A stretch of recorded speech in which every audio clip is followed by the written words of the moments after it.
Welcome to Directionally Correct, a people analytics podcast with Cole and Scotty. Today, as a guest, it's me, Hemerson Paes, Senior Network Catalyst at Roche. Thanks to our sponsors, Polynode. Harness the full power of organizational network analysis with Polynode. With one-click data integrations and built-in relationship-based surveys, Polynode enables people analytics practitioners to move from data to insights faster. To learn more and see why Polynode is trusted by some of the most innovative companies in the world today, book a demo at polynode.com/directionally correct. I think you've been dethroned, Scott. Yeah. We're gonna get you to record all our intros now, Hemerson. How's it going, Hemerson? I think we met quite some time ago, but Did we? I think probably on like a call for Polynode, actually, or I saw you, or I don't know. Yeah, I know you from your work, reading your publications at HBR. That's how I know you. Awesome, That's for sure. Well, thanks so much. So it's nice being here and nice to meet you guys. I usually listen to the podcast when I'm driving somewhere, so it's really nice to see you guys on the screen. I haven't watched the YouTube. It's just because most of the time I'm driving. So this is how it's made, man. This is it. Well, Hemerson, you're based in Switzerland, but I don't think you're from Switzerland, right? no, I'm from Brazil. Based in Switzerland for 13 years, but I worked in 11 other countries through my career as well. But Switzerland is the longest place I have been, not counting Brazil, where I grew up. So it's feel like home now, Switzerland. What part of What was Switzerland? your favorite? So which part? I'm in the north of Switzerland, Basel, but for today, it's Friday, 6 o'clock. I'm actually in the mountains in the south of Switzerland. So it's just 3 hours to cross the country. My favorite part of Switzerland are the mountains and the lakes. I like both. So in the summer, I'm scuba diving the lakes. In the winter, I'm snowboarding on the mountains. That's life. Switzerland's absolutely magical. Like you cross the border, and all of a sudden you're like crystal clear lakes, and they're like this sort of like pale blue. It shouldn't exist. It really shouldn't exist on Earth. Yeah, it's just missing the sea. Then it's Yeah. it would be called paradise, if there was a sea. Now, is Switzerland the one that have like the guys that dress up like knights that protect the banks, or am I making that up? The Swiss Guard. Swiss Guard, yeah. Yeah. Yeah, they protect the Pope The Pope. in Okay, the well, Vatican. that's cool. Yeah. They selected. It's a very strict selection process, and for life, the Swiss Guard is loaned by the Swiss government to the Pope. If a majority is Christian, but not a majority is not Catholic, so it's interesting combination. Yeah. Yeah, absolutely. Well, you mentioned scuba diving. Is that like big in Switzerland? When I think of Switzerland, I don't think like, oh, this is the scuba diving capital of the world or something. I don't know. Tell me more. No, just a hardcore divers. We would dive in the lakes. I organize trips around the world as well, but most of the activities are in the lakes, and you see nothing, and it's super cold. So it's really Nothing to see, and you freeze your butt off. Yeah, it's mostly for the process, the training and the techniques, and it's more for training. But so there is a good community of scuba dive. There are several clubs around the whole Switzerland. Germany also is very big hardcore divers, but it's not a tourist destination for scuba diving. What they do have in Switzerland is like the lakes will feed into the town, and people will get these like water bags. They'll throw all their stuff, their gear, their phone, their towels, everything into a bag, and they'll like jump off a bridge and like float for like miles. It's absolutely incredible, and it's not like it's like going by slow. It's like, I don't know, 4 or 5 feet per second. Like it's moving. It's moving. Yeah. And it's absolutely incredible to view. Yeah, in the Rhine, which runs just behind the office at Roche, the two towers. People in the summer, people would finish work like 5 o'clock, 6 o'clock. It's still sunny, put put their clothes inside a floating bag and jump in the Rhine and go with the flow. Get out on the other side, downstream, probably 20, 30 minutes later, have a beer, grill a sausage, and then go home. It's a better life. It really is. It's a better life. Wow, that's It's really fantastic. well. Are you keeping up with your New Year's resolutions, Emerson? I don't do resolutions. I just have a theme for the year. But I have a question for you about New Year's resolution. Oh Based yeah. on your last podcast of the last year, I think was the last one for 2023 that you guys talking about New Year's resolution.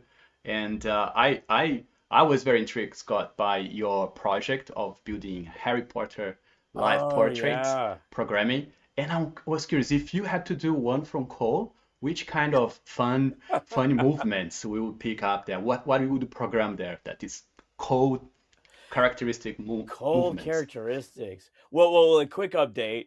I went on Amazon and bought it was like a self-contained like tripod light ring. You just kind of stick your phone right there, and it was like Hmm. $18. It really wasn't that expensive. And I went home for the holidays, and I got my parents and my sister, and I brought it back to Seattle, and I got some friends. So I think I have like 6, 7 people now, and I put them in front of the camera, and everyone's fucking freaked out when I do this, and I'm like, sit there for 4 minutes, just you can look around, but you don't try not to say anything, and kind of like just hang out. And they're like, I don't know how it's going to turn out. So currently, I have a collection of videos of various folks. I need to find a monitor, and I need to do some other stuff. But we're getting there. But Cole, let me think. I think Cole's like kind of Cole needs like he gives me like Henry VIII vibes. Like he needs like a What? lion, like True. sort of like mane around him or something like that. What wasn't Henry VIII like a psycho? Or maybe I'm Yes, making that up. yeah, he was a psychopath. But I'm not saying that you're a psychopath. I'm saying like you just look like one, Okay, well, fair enough. or it could be made to look like one anyway. Yeah, you provide the garb, and I'll do whatever you want me to do. Have you ever? Uh, This is not like related, but you were seeing this is like a phenomenon, I guess, a few years ago, where they would have these videos of people that would just have to look at each other's face for like 5 minutes, and like you couldn't look away. You just had to look at the other person's face. You put them two people facing each other, and they would always start crying. And I feel like that what you're having people do, like looking at a camera, just for an extended period of time, it's just not something that happens naturally in yeah. human existence. And so I bet you get really weird reactions to it, Well, this is one of the theories that people think is the cause of like Zoom fatigue or burnout, because Mm-hmm. you're sitting in front of a camera for that long, like staring at someone's face. That you just don't do that in natural life, especially sort of that physical distance. Yeah. And I think it really causes fatigue in that way.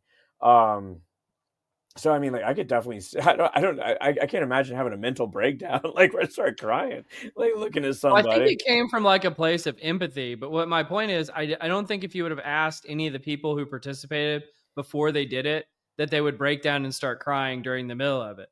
Right. Just like staring into someone's soul. Yeah, it's like you're staring into someone's soul, kind of, and I suspect having a video camera just watch you for a while you're not doing anything. It's like the most self conscious time of your life. I'll give you like a rapid review of what's gone on. So people are really kind of freaked out like for the first like 15, 30 seconds, and then they Mhm. kind of settle into it. Of course, Yeah. I will stand behind the light ring so they have something to look at. I should really give them like a TV or something to watch. But they look around. My mother could not handle it. She just started like talking to the cameras. I was like, okay, mom, let's chill out. Maybe Oh, we'll but come back and circle back. we're in the second week of January and you already work on your project. That's impressive. I I am trying to be, it's like every New Year's resolution early on. Everyone's at the gym, Get it done. so you try to make progress as quickly as you can. Yeah. That's cool. But like, Cool. yeah, I I, want. I will give you an update when I have some sort of finished product. what I deal with right now is all the time people have monitors. Like, I need to get rid of this monitor. I don't need this monitor. I'm trying to give away a monitor. Now I can't find anybody that's giving away a monitor because I don't want to buy it. I do things on the cheap, you know. But like, no one's giving away. So like, if anyone out there has a monitor they don't want anymore, bigger the I better. remember I I see remember that easy distinctly, part. Scott, you said people with multiple monitors are less productive. So I'm glad to see you come around to the dark side. Well, I need it just for this project, right? I need it just for this project. But of course, it's not very productive either. So we'll see. I don't know. Cool. Well, Hemerson, I think one of the reasons why I wanted to have you on today is just because I feel like you're doing some really incredible work in the ONA space, and I know you and Scott both are just phenomenal leaders in that area. And I don't know, do you want to just talk about like how did I guess I'm just curious, how did you find out about the concept of ONA, and then maybe we'll build into kind of some of the cool things that you're doing at Roche. Yeah. So the the challenge we started when um, we initiated a transformation program at Roche, and the first question that came to mind is that how could we roll out this? Can we find the people that are already exhibiting the behaviors that we expect to see? We would assume as well that people have a certain degree, a closer degree of influence on people that work closer to them, they trust. And how would then we map this? Then that's when I started looking into the network science. And in the beginning was not that easy to find who could do that, could help with that. So that was the trigger. Basically, we wanted to find people that were already trusted in the organization, so that we could engage with those people, listen to them, and also get their feedback, or count on their help as well. Actually, count on their help to uh, spread or convince others, let's say, influence others or inspire others towards the vision of the change that we wanted to roll out. That was back in 2019 when I started looking into that. Then from that point on was determination, a little bit more like Scott's project, you know. You have a goal, start work on it, bring us as quick as possible to reality. But it took us a while actually to make it happen. So all the barriers and restrictions in the organization to get data, to get to run a survey, a network analysis. That back in 2020. Then we had COVID, right? Yeah. Just in the beginning of the year. And there was the concern of some leaders that what would come out of that network analysis, organization network analysis. Would it show dysfunction? Would show silos in the organization? Would show them in silos, not disconnecting the organization. So there also the resistance and fear on rolling out that. But fortunately, we went through. We managed to get it. The first active network analysis we did was using survey, and we collected data. We didn't have any tool to analyze, to consolidate. So we had to do count with help of other people to do that analytics, more or less, I would say manually. But to the point that we are today, where we roll out the change, we now have a structure to we basically create a structure to collect data that then can provide us passive network analysis. And we can then infer that about that data. The last one we did with Polynode was, we are regularly using Polynode now for a year now, where we're collecting this passive data, but we wanted to validate whether that passive data was reflection of reality. So we run another active network analysis in October and November last year.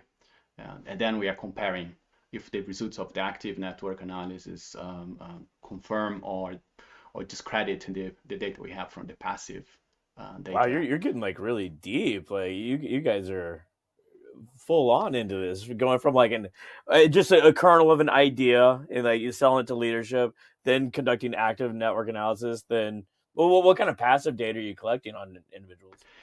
So one of the changes we want to introduce, and that's another question, is we wanted the organization to rethink of the form of work. So we're operating in 89 countries, 13,000 employees, and this is only the pharma commercial part that I take care.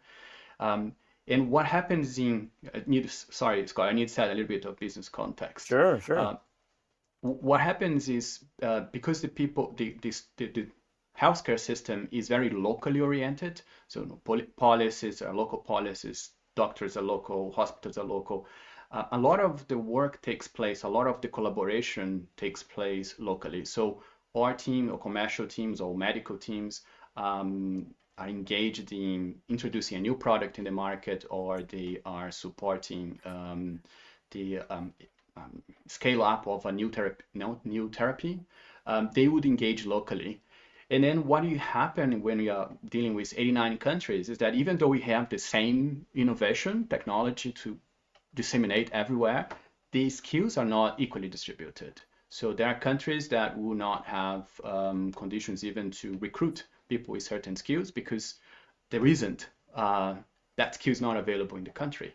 So for them, it's much harder to support the local patients or the healthcare system with only the skill pool they have. So our intention was to create a structure where the skill could, or people could bring the skills, whatever they, from places that we have abundant skills to places that have less skills without impact on people mobility. So not everyone wants to is mobile. Not every talent is willing to relocate, but they are willing to lend their skill sets to for short projects to support colleagues in other countries or objectives in other affiliates, or we call in other countries, other markets.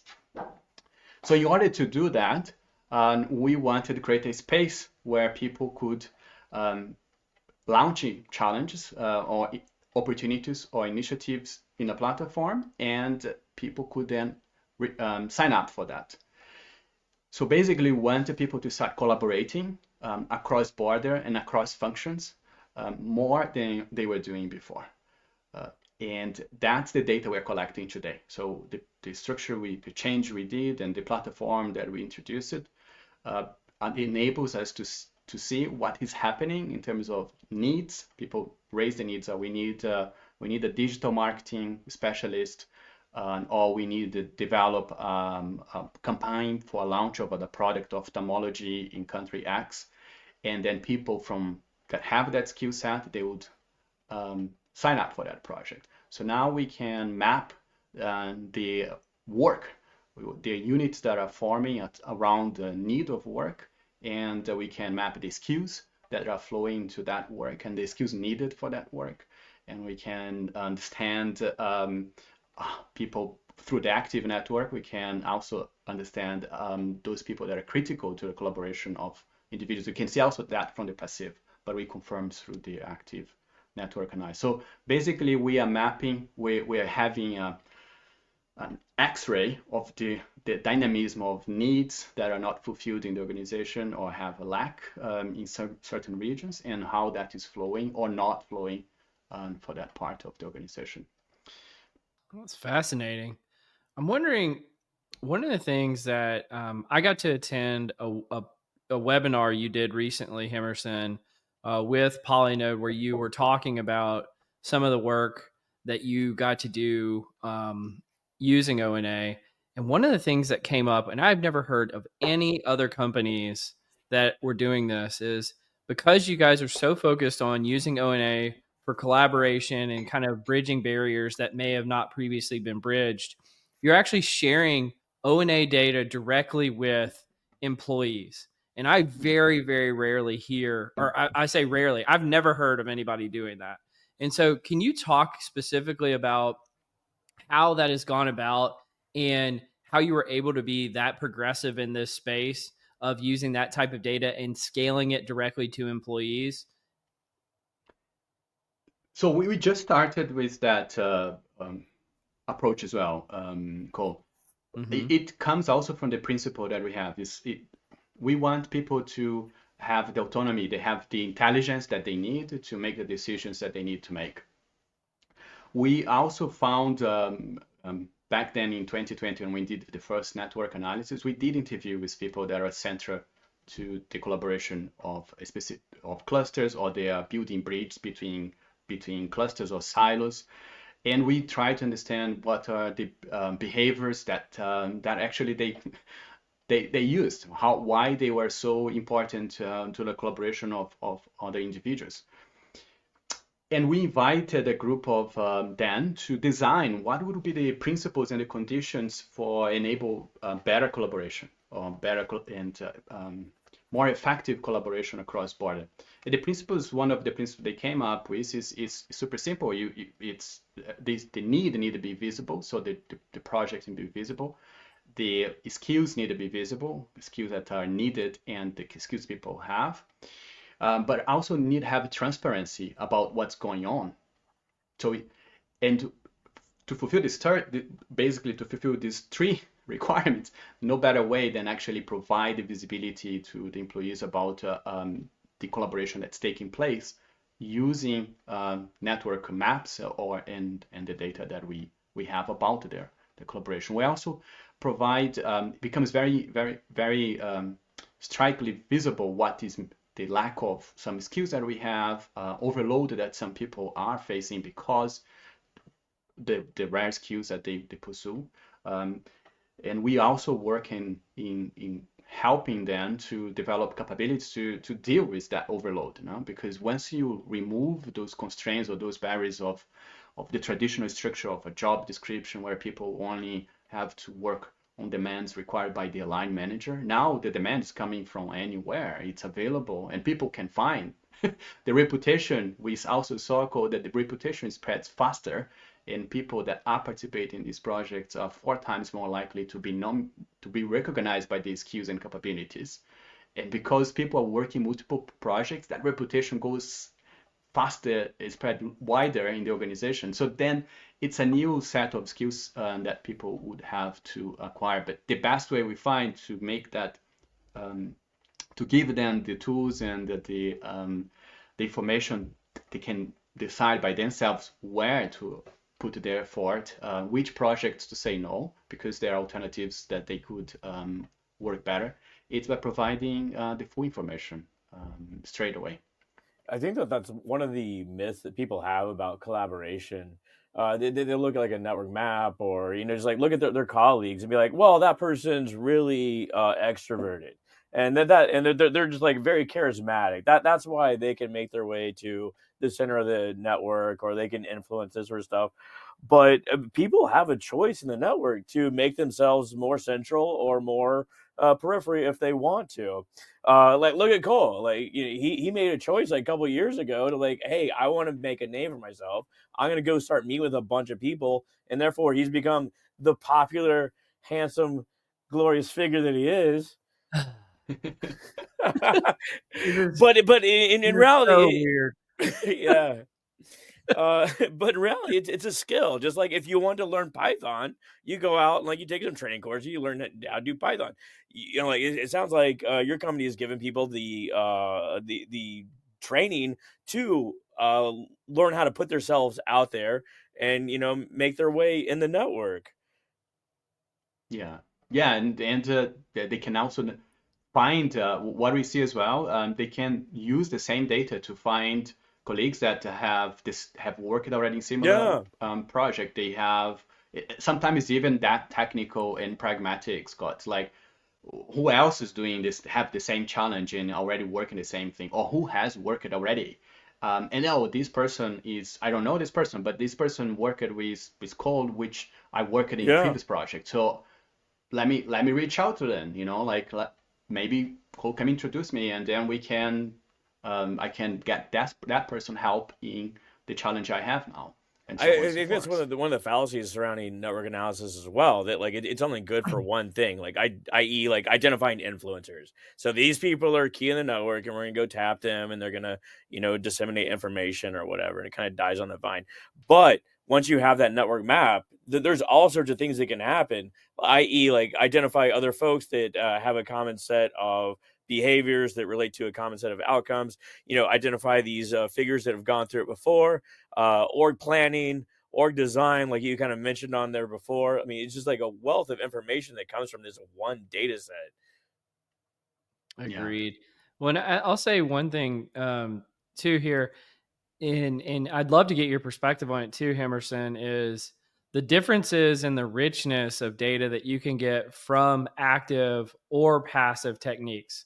Because usually you're getting similar data, but it has very different implications and richness in terms of the qualitative aspects of it. Do you want to talk about like how you've utilized the strengths of both of those kind of collections? So one thing that would helped us, it's having the passive enables us to when we run the active to be more specific in the questions that we want asked because we already have the pre-work, right? And for instance, we want to understand what was the impact of the projects and how people felt about participating in some projects. So it's much easier with the passive data. We already can ask people, we list the project that they already have participated, and then they can tell how they felt about each one of the projects, or what was the impact, and if there was any impact or not, because and who were important in that project for their collaboration. And then with that triangulation, we have a different lens that we don't have in the passive.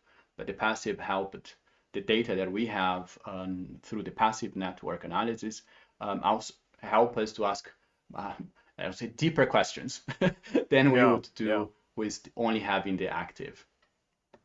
But it's really wild that you're sharing this data back with employees, because like it's magical when you actually put a network map in front of people and that they know that they're in it and they can find themselves. It's absolutely wonderful. Leaders love it. Individual employees, because they want to go find themselves and where they are on the map. It can also lead to issues as well, where say someone is like further on the periphery of the map than they expected, and it's like, wow, I'm not as connected to the center as I should be, or this sort of thing. But that can lead to issues where, say, like a research scientist. I'm a research scientist.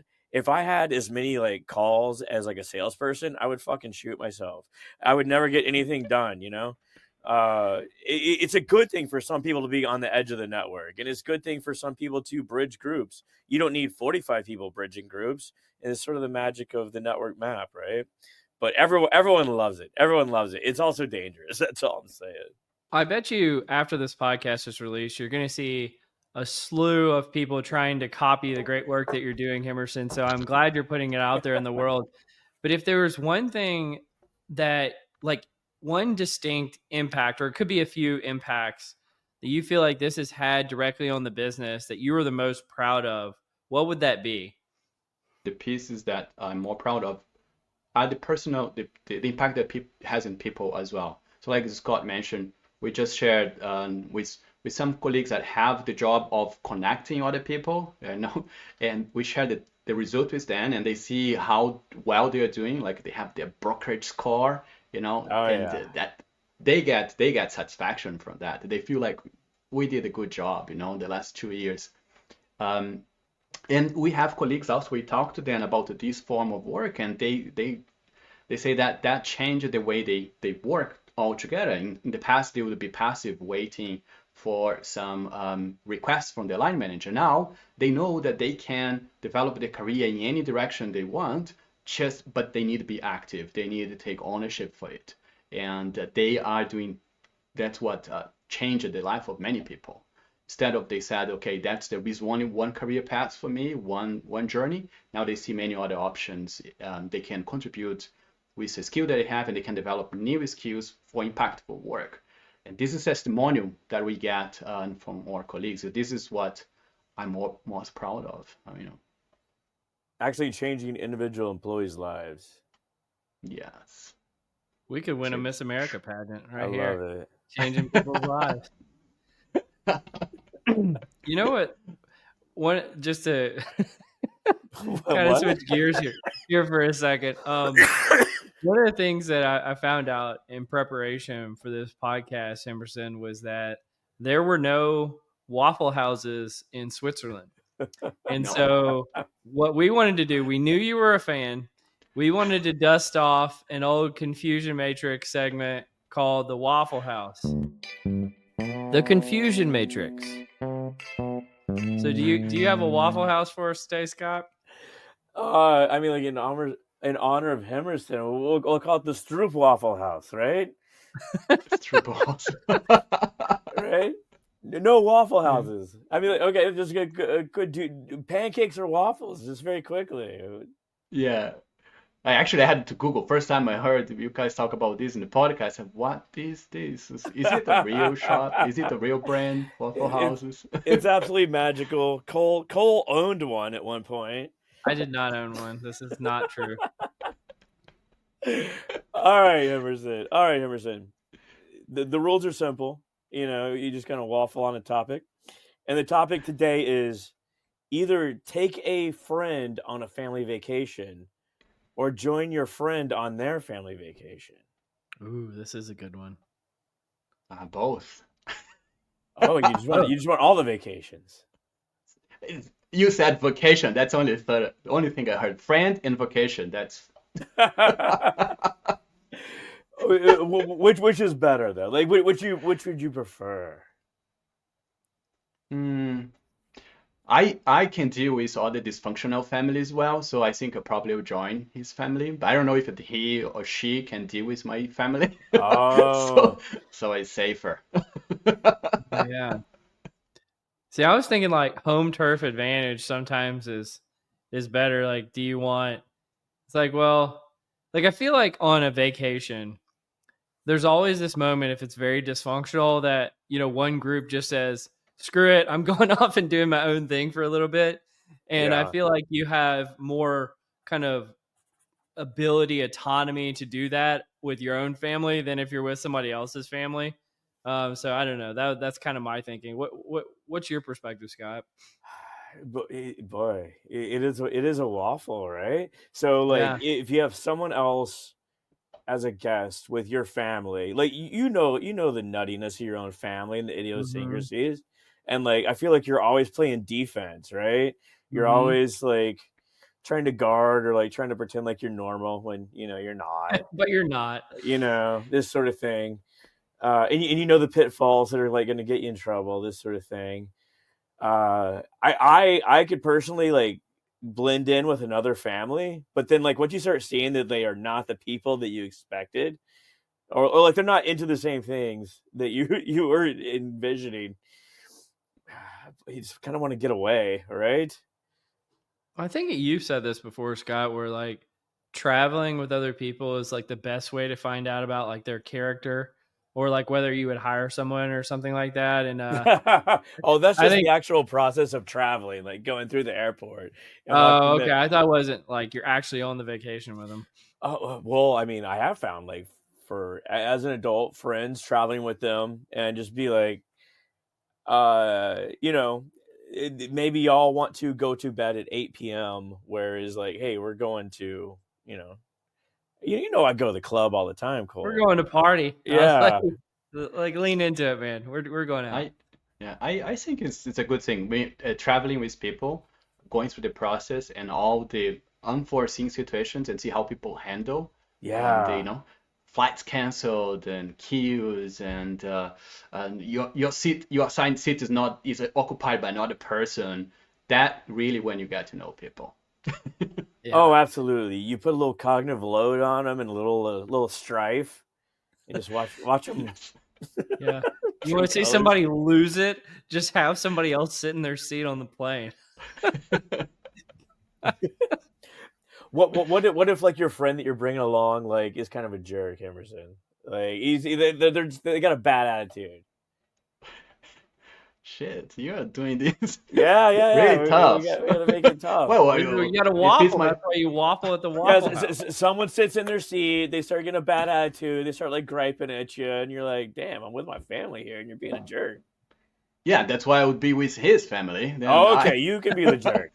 Yeah. I can be the jerk. Better to be the jerk than to have to protect someone from others being jerks, I guess is the Exactly. conclusion. And then what can I do if my family is acting like that, huh? It's Yeah, like, that's the thing. You always gotta play that's much defense. worse. Yeah, But I remember as like absolutely. a kid, like going to other families' house and just seeing how they like handle, say, like, family dinner. It's like, wow, you guys just do things differently. You just walk into a Mm. house and like just it's the Yeah. same motions, but it's different. Yeah, my parents were like really strict and stuff. So every time friends would come over, it would be like, "Whoa, like, we're doing this. This is happening." You know, like, yep, this is what we do every night. Yep, This is why I am the way I am. yeah, pretty much. Um, well, well, Hemerson, I know you're a fan of the pod. You you want to do some nerdery? You like the nerdery section? Yeah, it's a scary session. It's a Let's do It's scary it. just scary. section. Yeah. The nerdery. Why is it scary? You guys take stuff from I don't know where.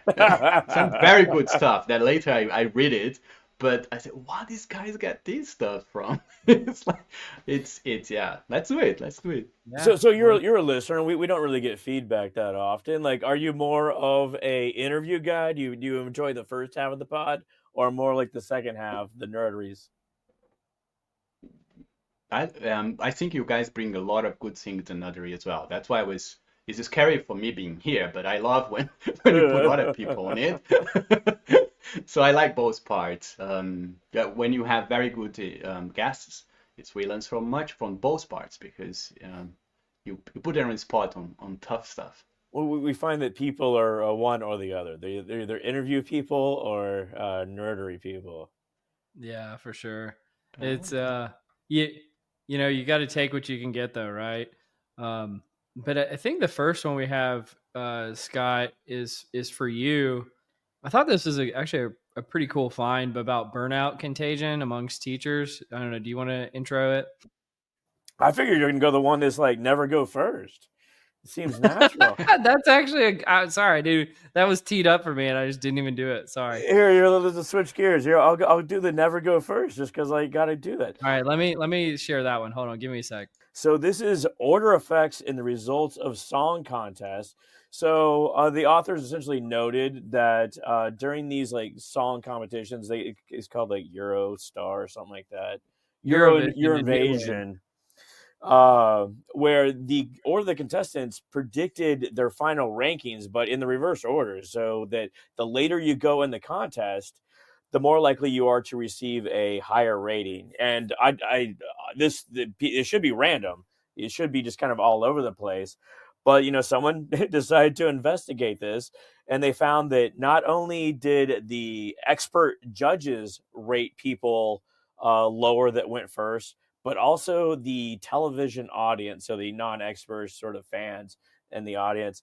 So the final takeaway is this introduces inefficiencies in the system, and if you're ever in sort of like a situation like this, which we encounter quite frequently, you shouldn't go first. You shouldn't go first. Do you think that holds over to job interviews? I think it holds over to job interviews.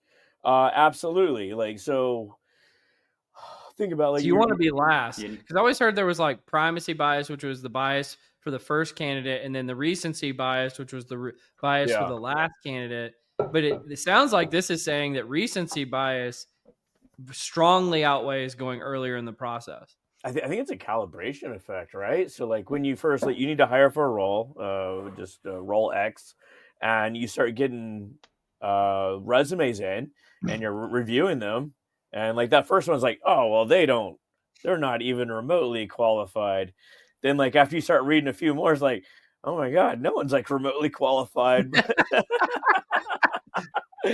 But this 12th one I looked at, they look pretty good, or they will suffice. You know. Yeah, that's and that's I fascinating. and I think you remember most as well the last ones, right? You remember the worst one. It's like, and you remember the last ones, or you remember the very best moments. But your the impression will be stronger on the last one. And I think in contests, like everyone have heard all the first contestants in the music, and they say, okay, let's stay. None of them is good. Yeah. As you say, Scott, none of them is good. But then as you get in for the last ones, you say, okay, maybe these ones are better, They must be better because they are the last ones, They put it in the sequence because they're best. I think you just need to warm up too. Like I remember grading exams in grad school. Like they give like a stack of exams, or papers or whatnot. And the first ones are like no, X.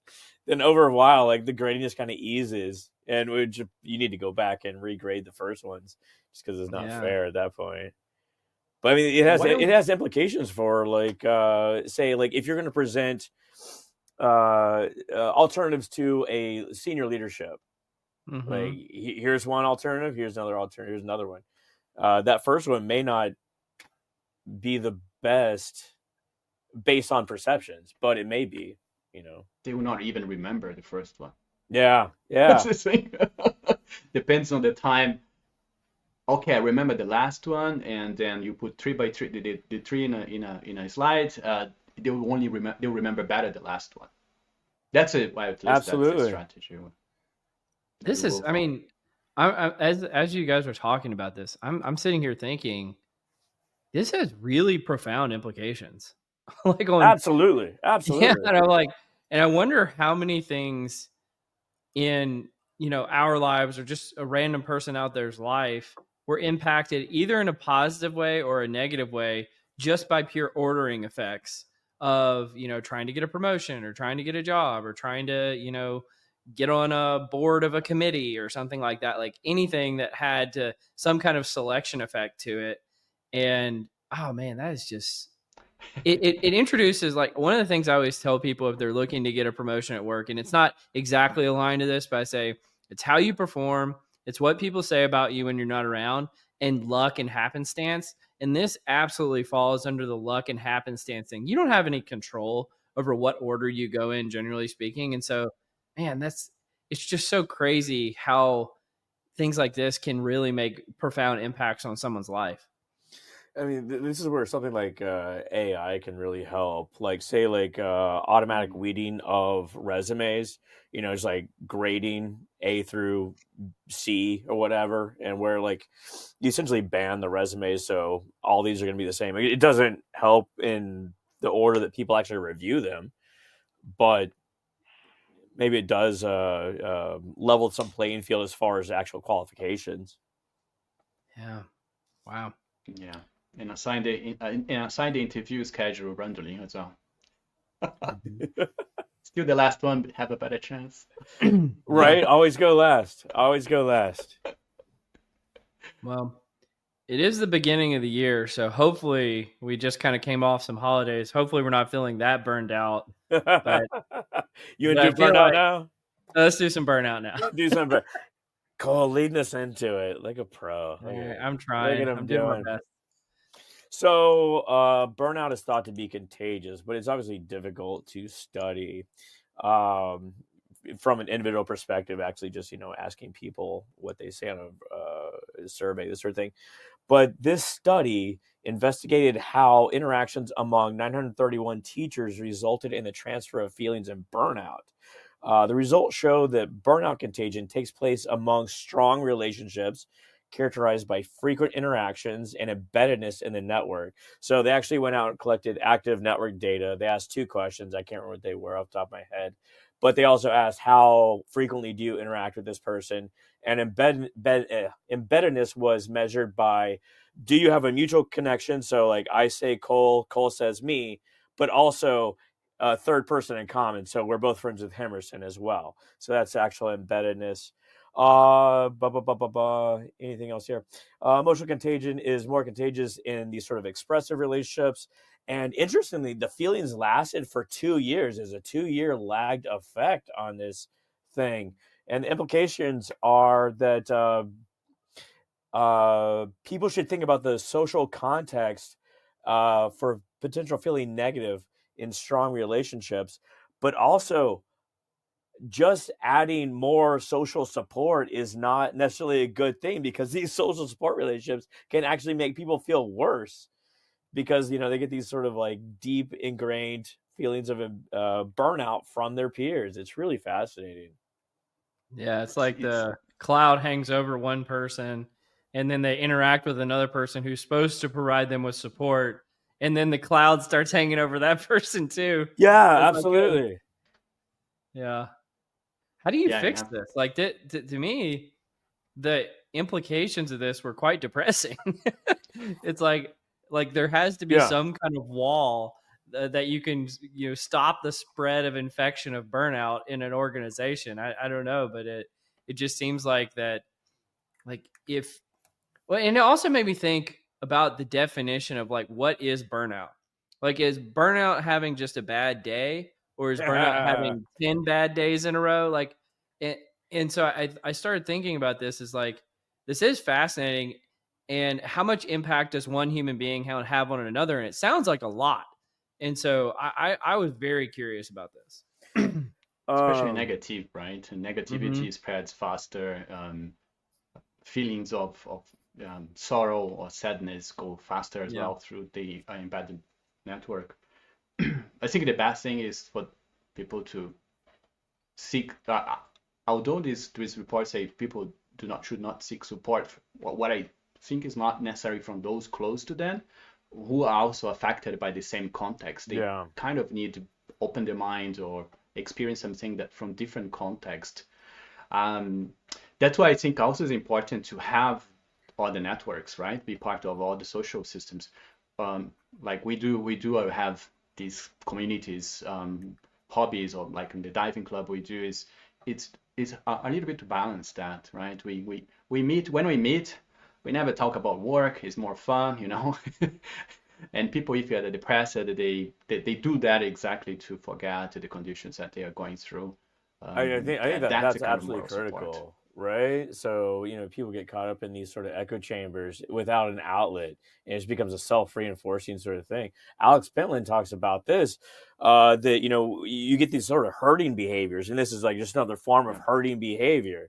Is people just feeling shitty together essentially, and just spinning it up, and you Just need to like this podcast. just like this one, and you need to like break it. You need to break that up. Like it's like you guys should not be talking. Go to the diving club. Go talk to somebody that doesn't care about these sort of things. Yeah, I In actually, sorry, Scott, go on. no, no, no. Yo, please continue. I was going to say I actually have, um, I keep track of my interactions, and there are people that they give me energy, and then when I'm starting to feel a little down, these are the people that I'm going to reach out. It's not, Oh, or that's even to work like fascinating. have a coffee, let's have a chat, because after that I get energized. I may not even talk for what's annoying me. It's just that interaction that it's energizing, and I know that I need that from time to time. And I think could be a strategy. Keep I track, love that organize your so calendar as well much. around the energy. I love that so much. Like what you get from the people around you, because I mean, like we get so much, or unfortunately, catch so much as well, right? I mean, there's nothing worse than like the coworker that walks in with a dark cloud, like Cole mentioned earlier, Hmm. like and like every day you're like walking on eggshells. It's really a disservice to everyone around them. Yeah. It's really really insidious what these people can do to the entire office. Really, Yeah, no kidding. Well, I think, like, there's a part of me that says that there's like only like two weapons in this fight. One is you have to lead with empathy, in the sense, if somebody is having a bad day, or yeah, just having a hard time in life, it's important to be empathetic to that. But there's also the secondary weapon is like, the onus is on ourselves too, to, like, if there are kind of like non-structural components to why we're burned out, can we try to fix those too? Now, and then I guess there is really like a third onus, which is like, if there's structural components to why people are burned out, the responsibility lies on the organization or the person's manager or whoever to remove those structural barriers. yeah, Because sometimes, like, the reasons why people are burned out are completely outside of their control. yeah. It has implications for how we approach, say, like teams, like small Mm-hmm. interconnected groups that self reinforce. And This is a great like Hemerson. They've mapped the entire organization, and now they can just like essentially color the nodes by how burnt out they are. And FYI, that they're using what I suspect is the lower end or the reverse score of engagement, because they reference Bacher and Siglu and these sort of engagement folks, but they never say that in the article. So that's why I suspect that they're using as a measure of burnout. Are you saying they're plagiarizing, Scott? No, I wouldn't. No. If No, if you I'm messing around. if you borrow from one person, it's plagiarism. But if you borrow for a bunch of people, that's research. All right. So I'm not sure that's how that That's works, it. but I think you have to cite people. that's a quote from somebody. I don't know who said that. It's not original. Oh my gosh. Well, we do have one more nerdery topic, which is completely unlike the last two that we put in here. Let me pull it up real quick. But it's about it's from the proceedings of the National Academy of Sciences about projections of human kinship for all countries. And just for like, because I feel like that's kind of a reserved term in industry. What they mean by kinship is like family size. And so what they're doing is projections into the future. And those people who listen to me or have been reading my writing know that from a workforce planning perspective, I've been all over this demographic change thing that's been going on in society. And this is another article that kind of represents that. And so they found that demographers have long attempted to project future changes in the size and composition of populations of basically the world. And one of the things that they found is demographic changes are happening very rapidly. And one of the examples that they used is a 65-year-old woman in 1950 could expect to have 41 living kin. But according to their projections, a 65-year-old woman in 2095 is expected to only have 25 living kin, which represents almost a 40% decline. And so this really has um, kind of like a double-edged effect on society. One of the things that the authors find is that because kin supply is decreasing, it's going to put pressure on both the bottom end of the spectrum in terms of taking care of children and the top end of the spectrum, because you're going to see a huge balloon in great grandparents and great great grandparents that we've never seen before, but there's going to be less people beneath those great great grandparents to take care of them. And because you would think that, oh, grandparents can often help with children and raising children, but once you get past a certain point of feebleness, you're having to take care of children, but also elderly or elderly relatives as well. And so this is going to have profound implications societally, not just in the United States, but everywhere in the globe, according to these offers. And so I thought this was fascinating, not just from a societal perspective, but the impacts that this is going to have on the workplace for, how do we deal with elder care? How do we deal with child care, and the types of benefits that employers provide and the types of flexibility they provide. And I know we've been on, the work from the office, work from home kind of debate off and on. And so I don't know, what perspectives did you guys have on this article?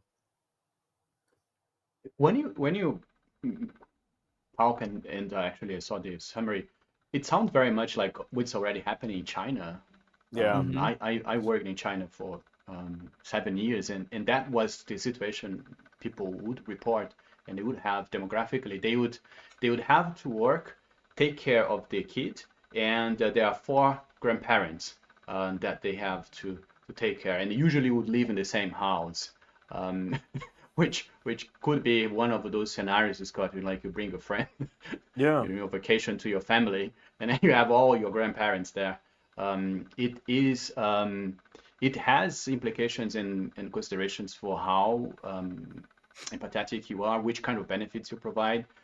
When we are in China, we were one of the companies that we attract a lot of people because of we provide already a lot of flexibility and that support for the elders as well. I mean, for not directly, but people could then take the time to visit the grandparents and the parents and take care, and they could move in the same house. We provide support for that as well. That was already a differential for us. We didn't pay best, but people would like join the company because of that kind of human consideration. Yeah. It's a wild scenario, and I think you're right, Emerson. Like we're already starting to see this. It probably stems from, say, birth control is probably started it off, where Hmm. people no longer have children in their early 20s. It's more like winter 30s, or now even a little bit Yeah. later than that. And therefore you just have fewer children overall, which obviously leads to this sort of impact. But aside from, say, like the economic impact that this is going to have from like the workforce, etc. I mean, it has implications for the things that, like Cole alluded to, like the social support that's provided to, say, grandparents or children, which will lead to societal norm changes in how people interact with one another and what they expect as far as like their family relationships. And I think about this, like the idea of like Friendsgiving or like Thanksgiving, where people just get together with their friends now as opposed to with their family. That's like one societal sort of thing Yeah. that it just like, it shows us like a shifting landscape and how people interact with one another, with their family, how they care for them. Um, No, and I think about like things like even societal policy. You guys mentioned China. For an extended period of time, they had a one-child policy, yeah, right? And that had, I think at the time, I'm assuming the reasoning was, trying to curb, exponential growth of the population or something like that. But it has long-lasting impacts in the sense it's creating a lot more elderly folks than the children to take care of them. And so, Yeah. but as far as I can tell, birth rates around the entire globe are decreasing, even without like a one child policy. So maybe what happens in China is kind of a leading indicator to what might happen in other parts of the world. And so I think it's just a fascinating trend to watch as a society. And obviously, whatever we've done in the past is probably not going to work any longer in the future. So we're going to have to make some substantial changes, like to Friendsgiving, like big changes like that. well, I think that also stems from like just changes in social support, and like it's just Hmm. like the remote sort of environment that we work in and live in now. You alluded to this, Cole, too, like the remote environment. Now people are more mobile too. 100 years ago, I would throw out that 90% of people grew up, lived, and did not leave a probably 25-mile radius. Hemerson's Yeah. breaking the mold. He lives in China. He lives in Brazil. He lives in Switzerland. He's all over the place. And I'm sure you connect with your family, but it's got to be like a much more remote sort of technology driven relationship that you engage in. Could you Yeah. list all 11 countries like rapid fire, Hemerson, if you had Yeah, to? let's do this. Oh gosh. Well, naturally Brazil and China, Thailand, Czech Republic, UK, Switzerland. Oh no, I don't think I have 11. I Oh, don't think I will get to 11, man. well, you, Um, my friend, are a liar. no, I won't remember. Wait. Well, I I'm sure travel Japan. Um, no, I put you on the spot, Hemerson. I was just curious. Well, like, did you have a favorite country to live in? Is it Switzerland? Is it Brazil? Like, was it somewhere in Switzerland. between? Yeah, Switzerland. In terms of Yeah. work-life balance, yeah, there's no comparison. Switzerland. I like China for the adventure. For it was opening up. I learned a lot. I learned a lot about different cultures. Mm-hmm. One of the things, for what I think this, what we are talking about demographics, one of the biggest implications is going to be for us is the healthcare. If you look at it, Yeah. Yeah, we will yeah. not going to be relying on our relatives to have long-term care. We were going to be relying on service providers. That is what we see happening there. We saw happening there, and it's going to happen everywhere. So for that perspective that was an advent.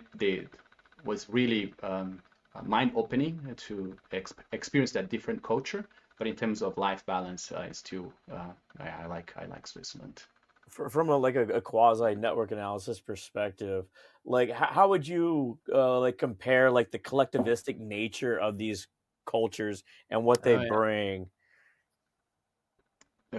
So from comparing to China to Switzerland, you'd say. Yeah. Or like Hmm. how you would deal with them, like what sort of things you would look out for. I think there are some similar traces in terms of uh, community. Like Switzerland, there is a very strong care about the community to the Really? point that people they feel entitled to tell you off if you were disturbing the community. They don't Oh, ask wow. for authority. They don't wait for authority. They will really come and tell you, Yeah, don't listen, play you loud music in Switzerland. They'll exactly come for you. don't do this. And if you are insisting, then they call the police. And in China, also this sense of again back to the family because it's so strong, Mhm. and it's what the only thing they can rely basically. It's that family and friends. That is also very strong in China. This is a little bit similar, that sense of community and values of community and community above something else. And I think that's where people that um, get it wrong. It's like in China, there is the government, but the community, the family, that comes first. And I see the similar thing in Switzerland. That's very strong as well. Yeah, absolutely. That's fascinating. Well, I think this has been a lot of fun, Hemerson. Like you've been a fantastic guest. I think the work that you all are doing at Roche is just amazing in the ONA space, and I've enjoyed having you on. Before I give you the final word, Hemerson, Scott, any final words for our guest today? Emerson, thanks for coming on. I'm glad that you're a fan, and I'm glad that we could make this connection. Absolutely. Well, Thank you. yeah. Well, you've been Thanks so listening much. to Directionally Correct, a People Analytics podcast with Cole and Scott. Today's guest, Hemerson Paes. Thanks, Hemerson. Thank you, Cole. Thanks, Scott. All opinions are our own and do not reflect those of any other organization. Hey guys, Directionally Correct is dedicated to you, our listeners, to help educate and entertain you on how to effectively do people analytics. By supporting this podcast, you are helping us continue to provide valuable insights and knowledge to our listeners. Please consider becoming a patron of the podcast. You can find the link to sign up in the show notes or at patron.podbean.com/directionally correct. Thanks for your support. You've been listening to Directionally Correct, a People Analytics podcast with Cole and Scott.